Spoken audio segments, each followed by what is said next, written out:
Welcome to Flight Path, a brand new podcast from Tern's R&D exec team. Each week, we invite you into the cockpit for insider's look at our latest launches, current projects, and upcoming innovations. We're so excited to have you on this journey, so let's dive in. Welcome back, everybody, to another episode of the Flight Path podcast. We've got an awesome show for you today. Really excited to dig into all of these topics. For those of you that don't know, my name is David Shull, CEO and co-founder. I have two amazing co-hosts, Brad Turner and Molly Johnson. Together, we lead the kind of R&D product planning side of things, and we've got a full agenda. So we're going to jump in here really quickly. Before we do that, quick plug.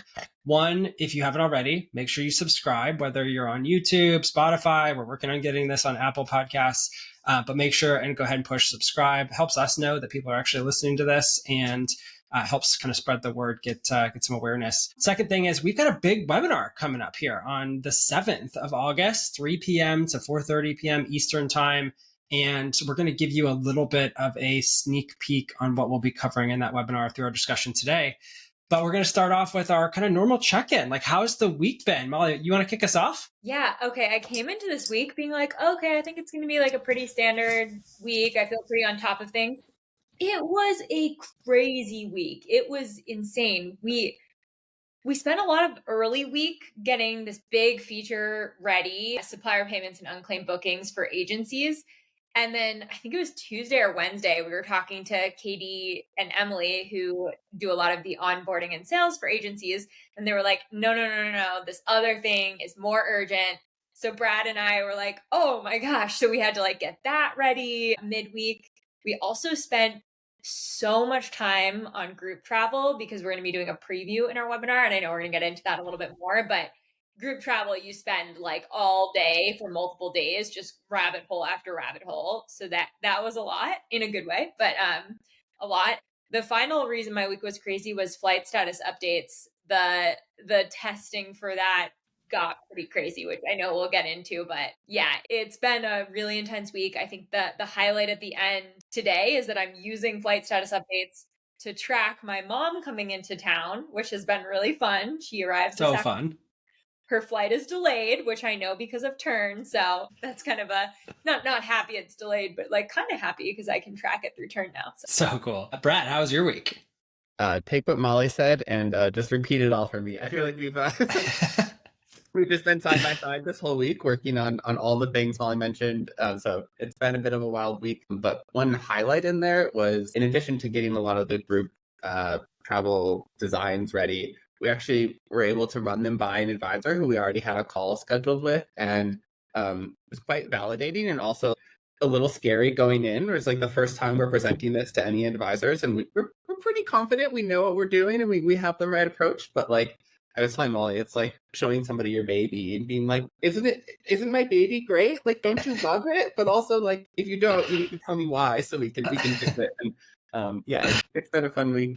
That was kind of like the thing that's still in my mind. It's just being proud that we had something now to share with advisors and get reactions to, and then also like kind of bracing for the changes we'll have to make just as we start to get feedback on this. And I know this has just been like such a labor of love, like digging into groups. We're going to obviously be talking about like why this is so hard, right? Because I think it like sounds so easy, like, oh, we're going to build a groups feature, right? But like we'll get into that later in the episode. Yeah, I think it's been a really fun week. This is the first week in what feels like a long time that I've been like in the kind of routine back at home in the home office, which has been awesome. We've just had a lot of big initiatives, right, that we've kind of been juggling. We've had some agency launches, we've had, which have been really exciting. We'll share more about that on the webinar. We've had, a bunch of different projects going on in terms of like the R&D side of things, but also getting ready for the webinar next week and juggling all of that. So it's been a very full week, but ending the week here on Friday feeling like made major progress, and we're going into the webinar week really well. And I want to kind of dig into some of the things that we'll be demoing in the webinar, right? For folks that are listening, our goal with this podcast is to give you really that behind the scenes look at how Tern operates, what kind of goes into the product development. And I think it's kind of already, maybe eye-opening just hearing from Brad in particular on like all the work that goes into these designs, but then like the kind of moment of actually like sharing them for the first time, getting that feedback and how important that is, but also how that process can be grueling at times, but is incredibly important. I want to start with flight status updates. This is one of those updates I feel like, again, at the surface, it like sounds pretty straightforward. It's like, cool, like we want to get an update when a flight is delayed. Like people have been asking about this for literally since we started the company. Like bring to life a little bit, like what is this feature, and is it that easy? So what the feature is. So yeah, flight status updates. We work with Flight Stats, which is our integration partner for getting all of the latest flight data. And this lets us update the actual like flight dates and times and terminals and gates real time in the product. And it also lets us send kind of targeted notifications to advisors and to travelers to let them know when things they should know about change, and we can actually show those things in the product too, so you can log in and see the old flight time and the new flight time with a very beautiful design, which I'm sure Brad can talk about more. And just to bring this to life, why this is so important to advisors especially, today my mom texted me and she was like, honey, my flight's delayed. And I was like, I already know that. I got an email about it before you did. I understand what's happening, so it really helps advisors kind of stay on top of important changes for their clients. And then on the traveler side, every airline can be different. They're not always reliable in updating proactively when gates change or when flight times change. So it's just a really useful tool to make sure everybody knows what's happening. And then to answer your second question, no, it is simple. It's not an easy update. Like, do you want me to talk about why? Yeah, bring it to life. Like, bring it to life for us. Yeah. So first, there's actually a lot of different kinds of updates that we can get. So ways away from a flight actually, happening, there's what we call schedule changes. So maybe the date or the time is adjusted for that flight. And that's different than a delay where you're going on the flight, it's on the day it is, maybe it's delayed by an hour, maybe unfortunately it's canceled, but that's a delay that both the traveler and the advisor would know about day of and kind of adjust. The schedule change might impact the trip in general. It might be something that just needs to be planned out further ahead.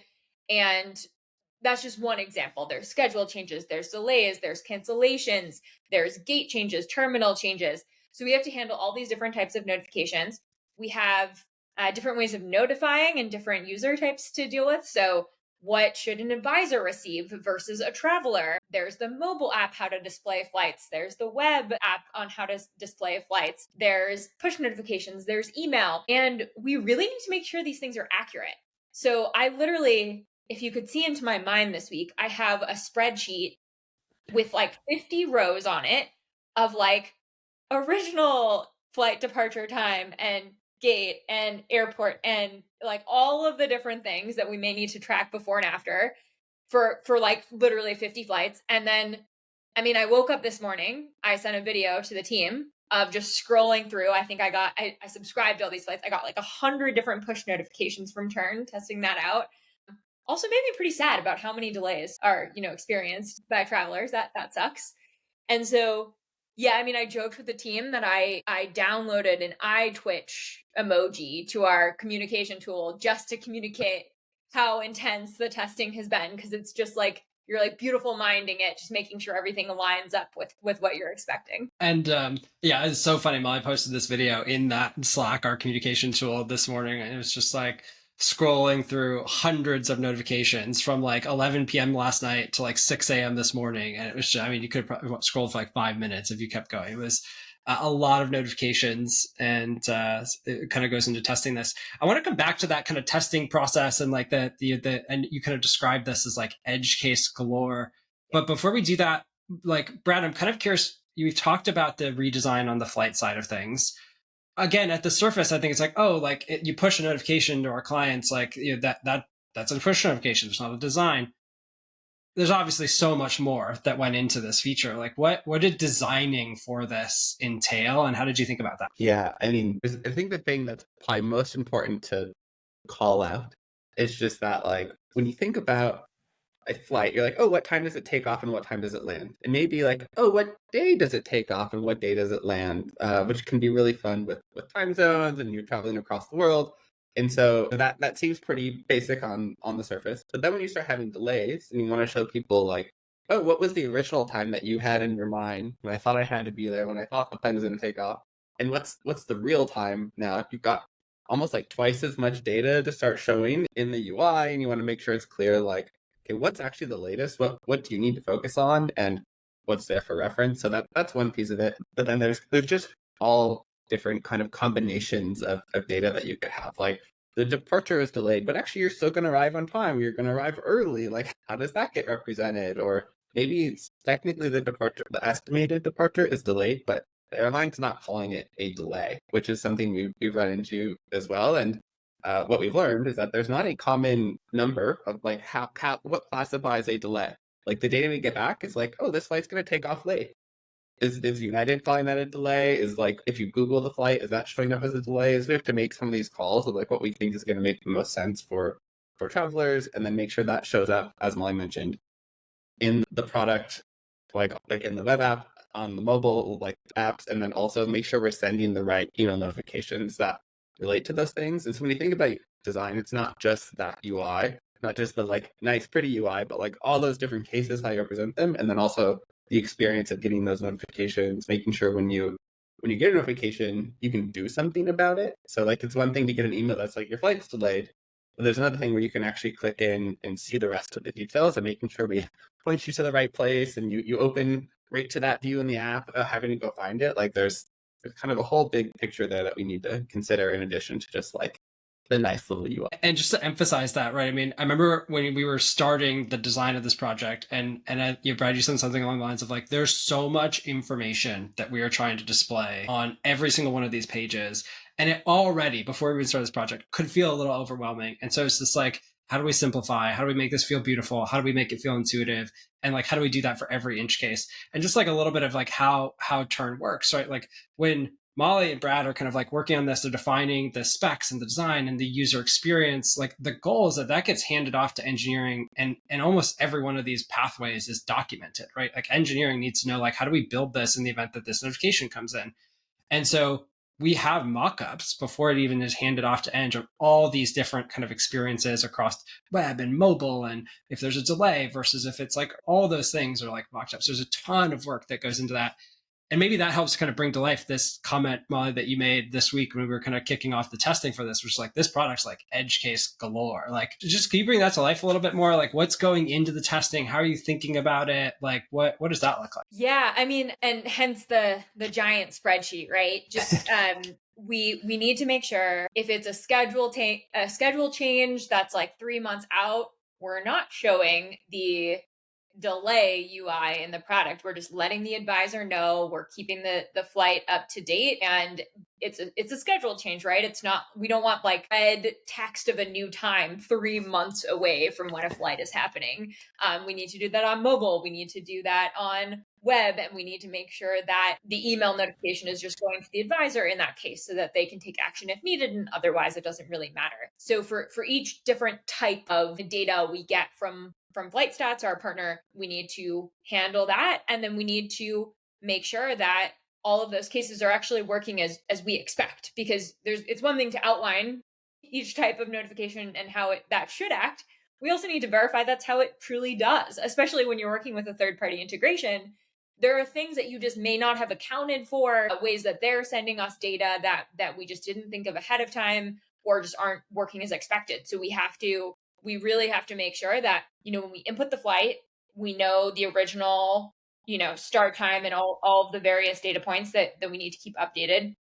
When we send the email or the push notification in turn, that it's an accurate alert on what has changed and that it's going to the right person and has the right information. And then what they're seeing when they actually click through from that notification, again, is accurate. It matches exactly what we would expect for the right delay and the new time and everything. And then the other thing that I don't think we've touched on yet, there's all of these intricacies with how Tern works that also make it important to handle. So just to bring to life a few, if the itinerary is rejected, well, we should not send the notification. If the trip has been canceled, we should not send the notification. If the trip has been archived, right? There's all these other things to make sure we account for, that if we didn't, it would lead to spammy type of notifications or just irrelevant things for travelers. So, And even things like, and this is what people ask, like, well, we've been waiting for option blocks, we've been waiting for versions, we've been waiting for multiple itineraries for so long. Like, why is Tern the first one to do it? And it's like, because it makes everything 100 times harder, right? Because we're maintaining a version of every like itinerary that you've published, or every time you've published that itinerary. When we do something like flight status updates, we have to make sure that we're not pushing your client 15 updates because there's 15 versions of the published itinerary that like Tern knows about over time. And the same thing with there's 3 different itineraries that you've created. They selected one, but there may be flights on all of them. And so really that like kind of level of sophistication is one of the things I think that is just incredible about our R&D team, is being able to manage all of that to bring this kind of feature to life in a way that's really special. So I think we will be talking a lot more about this on the webinar and going into the details. I'm sure if you're listening, you may be wondering, like, well, what exactly am I going to get notified about as a travel advisor? How does that differ from my clients? Like, what do these notifications look like? We'll be covering all of that on the webinar on August 7th. And I think, Molly, the plan is to turn it on pretty soon, right? Even ahead of the webinar. So bring maybe that to life before we move on. Yes. So we are tracking, we identified a number of issues we need to fix. Those are mostly in progress. I'm thinking that most of them will be fixed today. So Monday or Tuesday next week likely is when we will roll this out. When we do roll this out, there will need to be folks with the mobile app. So travelers who have the mobile app will need to download the latest version to get push notifications. And we'll make sure this is very apparent in the product, but both travelers and advisors, at least at first, while this is still early, will make them kind of opt in to get these email notifications so that we're not just like flipping this on to everybody all at once and everyone's starting to get email notifications. So that we may change and have the default behavior be opt-in for emails in a little bit, but we want to go through a bit of a period of time where it's a little bit more of an ease into this feature. Yep. Love it. Okay, we're thinking about time. It's amazing how fast time goes by when we're having these chats. But I want to move on and talk a little bit about the webinar for next week. I'm kind of going to be giving people a little bit of an insight into what's coming. And Molly, I'm going to come right back to you. Maybe talk us through, like, what are the big things that we'll be talking about next week? Yes. So we won't spend a lot of time on agency updates, but we do have some cool updates to share there, including some exciting new partnerships that we'll touch on in communities. So we launched like library sharing and communities in Tern and some of those things a while ago, but we haven't really done an advisor-wide webinar on those things yet. So it'll be fun to kind of highlight how sharing and communities work and some of like the game-changing innovations and ways that we've seen these things already impact how advisors are using Tern. And we have some special guests, don't want to spoil too much, but some special guests to talk about how they're using communities and sharing content in some really special ways. So I'm particularly excited for that piece. We'll, of course, talk all about flight status updates. So we'll be demoing everything we just talked about and really bringing some of these things to life, which, again, flight status updates has just been, I think since you started Tern, David, certainly since I got here, one of the top requested features. So I think that will really be kind of the highlight of the webinar, is launching flight status updates so close to the webinar and getting to really showcase it and show it off on the webinar. And then updates, I won't steal your thunder too much here, David, but we'll have kind of some fun, hopefully, fingers crossed. Fingers crossed, yeah. Yep. And then we'll be ending with a group travel preview, which I know we'll dig into more later, but I think a lot of folks will be tuning into the webinar just to learn more about how we're thinking about groups. After flight status updates, it's that last really major feature that people tell us all the time is preventing them from fully moving over their entire workflow to Tern. So we'll be really excited to give a sneak peek into what that looks like. Yes, it's like that last building block, right? Where like you can truly take 3-4 different systems and consolidate them into Tern. We're going to talk about groups here in a minute, and Brad's going to kind of bring to life some of the kind of labor of love that feature has been already. But before we do that, I thought I'd give just a quick kind of update or maybe behind the scenes look at AI. So if those of you that are in our Facebook group, if you're not, you should join. It's just Tern Official Facebook group or something like that. If you search for Tern Official, it should show up. And we kind of asked, like, hey, for those of you that are using Tern's AI assist features, like, what do you think so far? It's been kind of free since we launched it. We wanted to get feedback and see how people are kind of engaging with it. And the feedback, I'd say, was like fairly mixed, to candidly. Like, some people are like, I use it, it saves me a ton of time. But we also got feedback that sometimes I'm getting more errors than I would expect, or it struggles with longer itineraries. And that wasn't super surprising. We've kind of been a little limited in just the way that AI works. We're using a kind of special API via OpenAI. And there's this concept of tokens. And I won't go too detailed into like what tokens are and how they work. But you can kind of think about it as like a token is related, the number of tokens is related to how long something is. And the way that these AI algorithms work is that they can actually take a lot of input. If you've used ChatGPT or Anthropic or any of whatever the Google one is called these days, like you've kind of seen this. Like you can give it a ton of information. And the challenge has always been how much information can you get back out? And that has been pretty limited. To just give you some numbers, it doesn't really matter what these numbers mean, but you can put 128,000 tokens in, but you can only get 4,000 tokens out. And that's been kind of challenging from our use case, because if you think about how advisors are using Tern's AI features, it's a lot of here's an itinerary, pick a number, say it's 10,000 tokens. And that itinerary has a lot of content that I just like to be structured in Tern. You're not really asking AI to summarize or condense or remove that content. You're just saying, I need it in a new string. And that you can see the challenge, right? I have 10,000 tokens. I'd like 10,000 tokens of content. We actually have to expand that to get it in the kind of coded format that we need it in. And so now we'd be using 12,000 tokens, and that fails today. It's just like it can't do it, and so it fails. And so what we're looking at right now is that there's some advances happening in AI that could let us expand that output range. Historically, we've had to trade off quality and accuracy. And so what we're looking at is, can we actually start to teach these AIs, kind of a proprietary AI within Tern, how to deal with that conversion in a highly specialized way? And so this is very early. It's actually going to be kind of a major project even over the weekend. We're like cutting it very close to the webinar. But the hope is that we can at least make some progress towards some of those challenges that people have seen. We'll be announcing some updates on how we think about kind of pricing AI. So definitely another plug for the webinar. Stay tuned. One thing I'll say before we move on to groups, I think there's this really interesting kind of idea, and sometimes people get a little nervous. We even saw this when we announced AI. It's like, oh my gosh, like is my data being trained to like help AI make a better trip planning platform or something along those lines? And the way that we think about this kind of improvement of AI is proprietary. So that may help Tern do a better job at converting your itineraries into Tern, but it is not available to anybody outside of the Tern platform. It's never going to be used to try and compete with travel advisors. We really believe in the kind of privacy and protection of your data. And so it's really important to talk about that hand in hand with AI and how we think about it. So stay tuned. Definitely want to join the webinar. It won't be a massive part of the presentation, but hopefully we'll have some updates to share. And with that out of the way, let's dig into groups for a couple minutes here. And this is like I think this will be the next kind of big flagship feature. I'm super excited about this. We had an incredible kind of product walkthrough where Brad took us through the kind of designs and what we're thinking about. We can start digging all the details that Molly and Brad have just been spending quite literally weeks of time really kind of wrapping their head around. Brad, love to come to you. Like, what makes groups so challenging, and why? I think it's another one of those kind of like flight status updates. Like, we've been asked for this literally since Tern started. Why is it just now coming? What makes it hard? Like, how's the process gone? Like, just bring that to life for us. Yeah, let's start with the process side. So I actually think when you talk about spending hours working on groups over the last couple of weeks, that means like we're starting to like come up with solutions. Like, how do we make this work in Tern?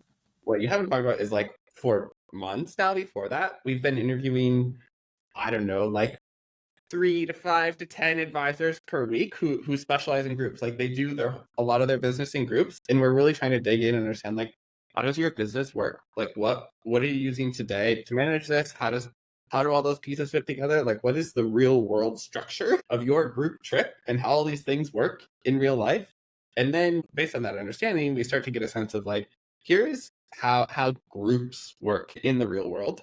And now we have to take that and say, okay, knowing that, how do we support that in Tern and like also connect it to the Tern experience that we have today? What we could do is just say like, oh, we're building a new product. We're building a groups product, which is separate from our Tern experience. But like part of the thing we believe in most in Tern is having a connected experience where you're not using separate tools for different parts of your, planning your travel and doing your business. And so you do want to make sure that the way we're integrating groups into the product works with the beautiful itineraries we already have in Tern, like makes sense for the way that you're managing travelers, collecting information today. And that's part of actually what makes this harder. To your point earlier, David, when you're talking about like, oh, why do people do option blocks and multiple itineraries? And it's like, well, it makes everything more complex. Well, that's the same complexity that we have to deal with when we think about how do you bring in groups on top of those things like options and all of the kind of like unique features that Tern has introduced into the space. So that's kind of like the background. And now that we're starting to actually figure out solutions, the challenges we're running into on the design side, one of the big ones is just thinking about designing for scale. Like today, the way you manage a trip, you might have maybe like up to 10 travelers, like if you're really going for it, but we don't see advisors really using Tern for trips with lots and lots of travelers. And so the way things are designed today are optimized for like a smaller number of travelers per trip, smaller number of variations in activity and how we're thinking about that.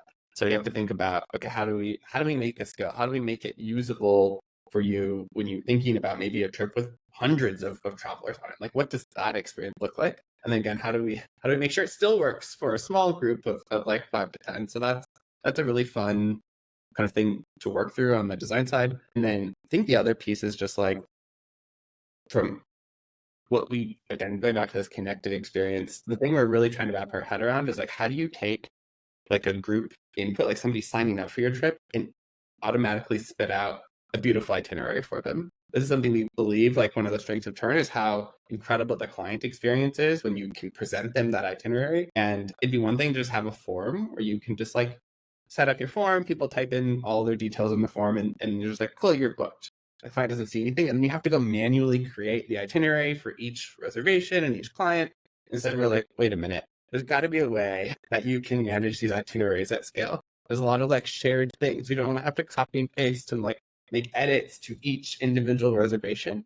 That's important to do in order to think about like, okay, what's at the group level? What if I want to do something custom for somebody? Like, how do I represent that for an individual itinerary versus like this big group? And I could go on and on. I'm going to cut myself off so that we don't cover too much.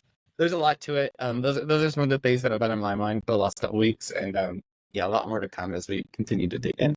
Well, and one thing I just want to emphasize, a couple of things I want to emphasize there, like you mentioned the process leading up to kind of starting the work, right? And it's not like this week we're just like, okay, like we're going to now like go start mocking up groups. It was like, I mean, it's probably been a year of group deep dives, and like we've ramped those up significantly with travel advisors over the past couple months as we try and get smart. But like this has been probably like, I would imagine almost 100 hours of meetings with different people at this point, and like understanding maybe even more than that, like how their business works. And I think this really encapsulates how we think about building product at Tern.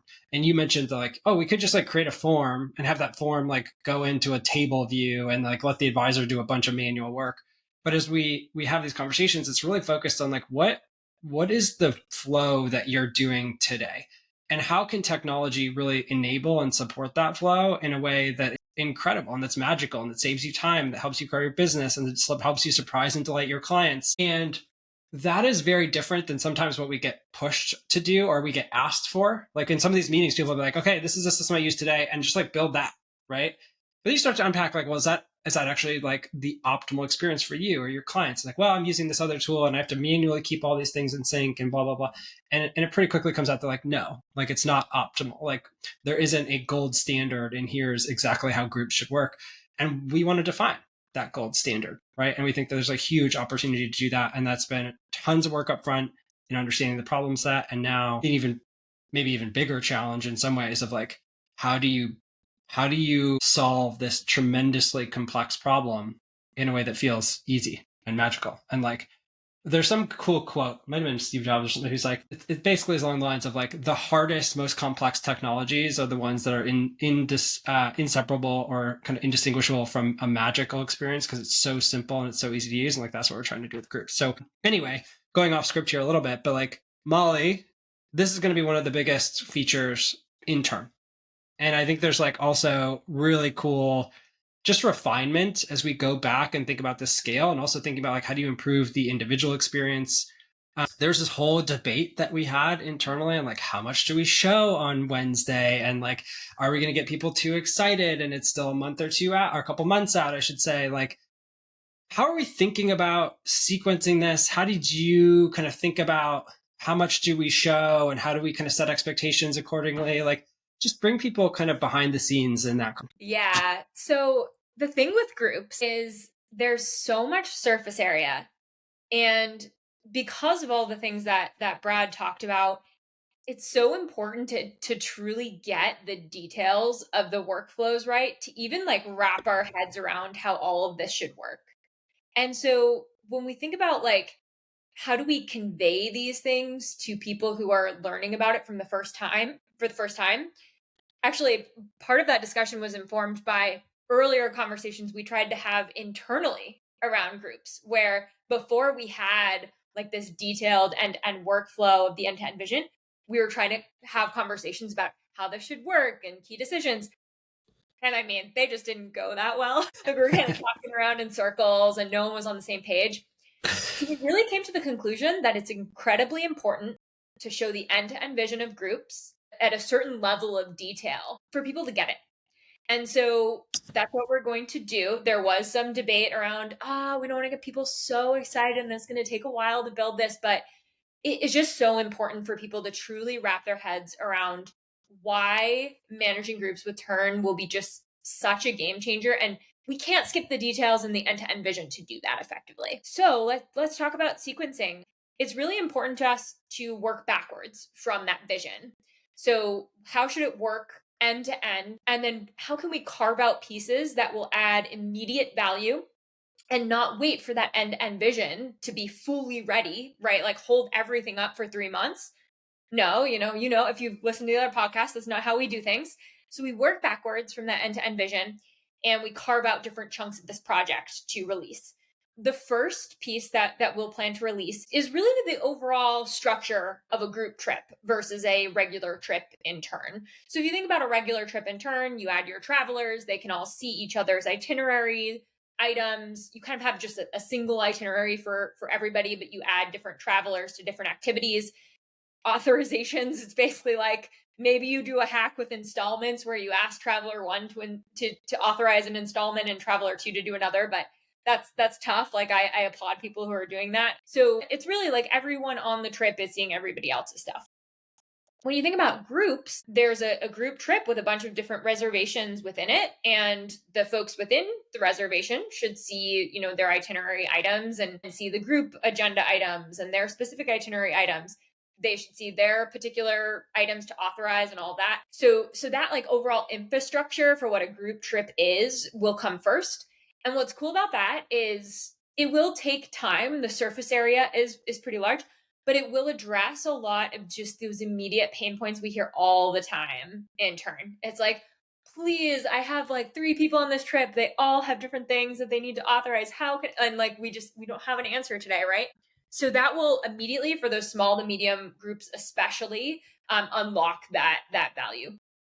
And then our second phase of development is really about how do we scale this when we think about a 500 person experience or 100-person experience. And so things like the self-service, sign up for travelers, kind of discovering the group trip through a beautiful landing page, reviewing the details, clicking to sign up, going and picking and choosing what room and what add-ons do I want. And then I don't want to spoil the webinar too much, but how we can translate that into a beautiful itinerary immediately, I think will be that really like special aha moment for folks watching. So that will be a follow-up project that we'll do. Inventory management is another big one for managing at true scale. So being able to say this specific room type only has 50 available, and each time someone reserves it, reduce the number so I'm not overbooking. We've also we'll plan out a project to make it easier to export structured traveler data to suppliers. So we know you need to coordinate transportation, so flight details, making that easy to export across travelers. Things like food selections and allergies, so that sort of thing, being able to structure that and export it. And there'll be a lot of other projects, but yeah. Yeah, and basically like that was phases 1 and 2, I think, that we've sketched out, right? Like, so this gives you an idea of just like how much is going to go into this. And so for folks listening, and we'll talk about this on the webinar, right? We're going to bring that end-to-end vision to life on Wednesday. And I'm pretty confident that when you see it, you'll pretty quickly see like this is worth waiting for, right? This will be the best platform, I think, in the world to manage group travel. Like it is the way that we're thinking about this, the way that we're building. No pressure, guys, but like, Right? but like it is. I was like in goosebumps in like design review because it's like the way that they take this like super complex, super complicated process and like distill it down into something that's like drag and drop, easy, beautiful, like kind of guided to set up. Like it's really special. And so we'll be starting kind of like development on this. Like is the goal of like mid-September. The kind of a lot of the initial work is going to be like back end re-architecting huge parts of Tern that like really haven't been upgraded since we started the company. It's like trips and itineraries and core. Like there's a lot that we have to do to get ready for that. So you probably start to see like more user facing group features, I'd say like, October timeframe. And the goal is that this really continues to build towards like the end of the year being that kind of full featured vision. So definitely attend the webinar if you care about groups. And that's kind of how we'll start to roll that out. It will be a build, as Molly said, not like, okay, it's ready in September, ready in October, but it's going to be great. We are, this is probably going to be one of our longest episodes. And so we should probably wrap up with our classic, what are folks excited about? And I'm like, I have a guess at what might be a common theme based on everything that we've just talked about in this session, but maybe Brad, you want to kick us off? Like what's exciting about the week ahead? Yeah, this is so great. I also I love that you're like, oh, this is the like I already know this is gonna be the world-class best product. In my head, I'm like, oh my gosh, there's so many things I have to do. It says a little bit about like our roles on the team, just on the design. You're so stressed about one detail not being right. Like, no, this is world changing. Like this is gonna be nothing like it on the exactly. This is like it's a nice part about my job. I just like it will be the best in the world. I don't know how, but Molly and Brad are gonna figure it out. So I love it. Yeah, I mean, looking forward to next week. We've got the webinar. Like it's going to be so much fun. Always really high energy. It's one of those days where, especially internally, it's like the adrenaline and the stress leading up to it is, at least for me, like quite energizing. We go through it. I kind of like feel like I black out during the webinar, forget everything that happened, and then I'm just like exhausted for the rest of the day. But it's like you wouldn't trade it for the world. So looking forward to that and excited to share everything you've been working on. And sorry, before Molly throws you, I have to say like one funny thing, just because like again behind the scenes look like I would say all but like 1 or 2 webinars we've had some like sort of divine intervention that happens where it's just like some like brand new AI model launches the day before, or like Apple approves the mobile app 12 hours before we launch it. Like, I mean, there's just been some crazy thing that's happened. So I can't wait to see what crazy thing's going to happen on Wednesday. That just like, changes everything. It should be fun. Yeah, we had waited like 6 months for Google to approve our email integration, and like the day of the webinar or something like that, it approved it. That was the craziest one, I think. That was just wild. Like wild. Yeah.